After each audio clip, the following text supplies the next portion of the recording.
So for us, we've been having really extreme weather. It's been really hot, um, and then we get rain in between the heat.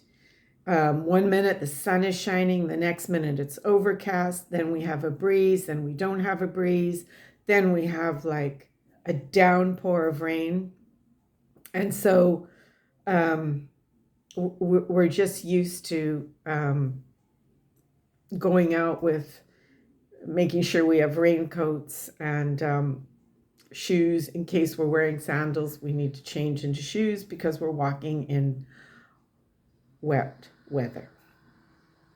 But what I have noticed this year, because last year I'd only started my meds, so I've noticed that in this extreme heat, my internal temperature gauge isn't working, which is very common for Parkinson's people.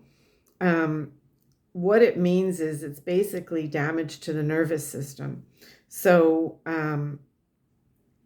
there's like a hypothalamus, I think you call it, in the brain, and that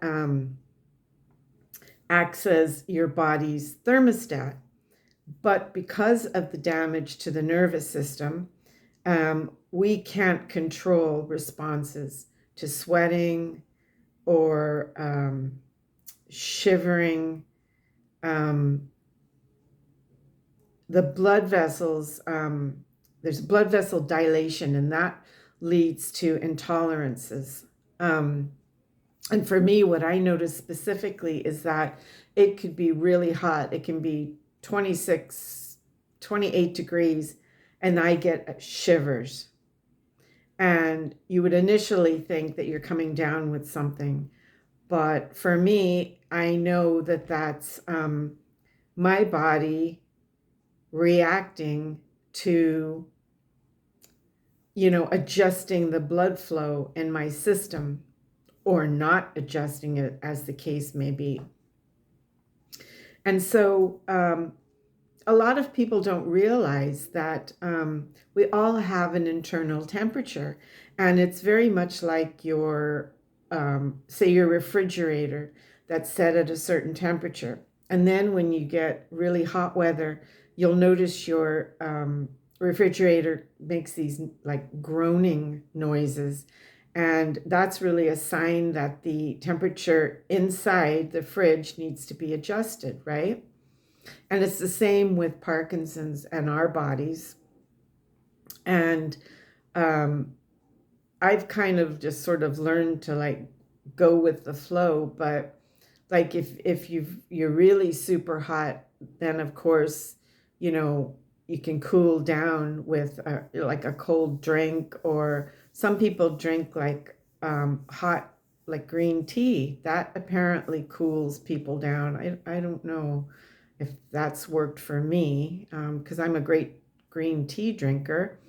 But I kind of just, like, when I get a shiver like that, I kind of just shrug it off. Medication can play a part in that as well. And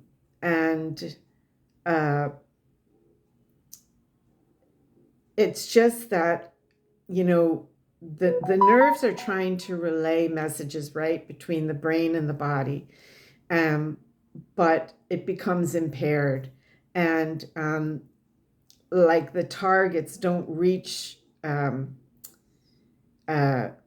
it's more the signals don't reach the targets, right? So the body struggles to adjust to the blood flow. And like, who would have thought? Like, when it first started, I had no idea, and I just thought I was coming down with something. And then the more research you do, the more knowledge you gain, the more people that you talk to who have Parkinson's, you learn these things that these are things that happen. So it's nothing that I can't live with. It's just weird. And so, yeah, it is. It's really weird because you just can't control your internal body temperature. It's quite weird, actually. But good that there's an explanation for it and a reason why it happens too.